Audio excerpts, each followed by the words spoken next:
ఈరోజు ఒక సేవకుడు ఈరోజు మరణించాడు. చంపారా చనిపోయారా అనే విషయం పక్కన పెడితే ఆంధ్ర తెలంగాణలో సేవకులందరూ విశ్వాసులందరూ రోడ్డు మీదకి వచ్చి ధర్నాలు చేస్తున్నారు.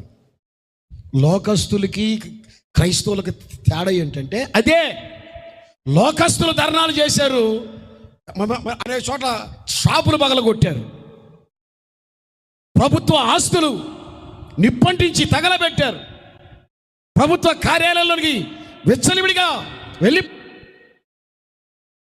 కొట్టారు, గందరగోళాలు బీభత్సాలు సృష్టించారు.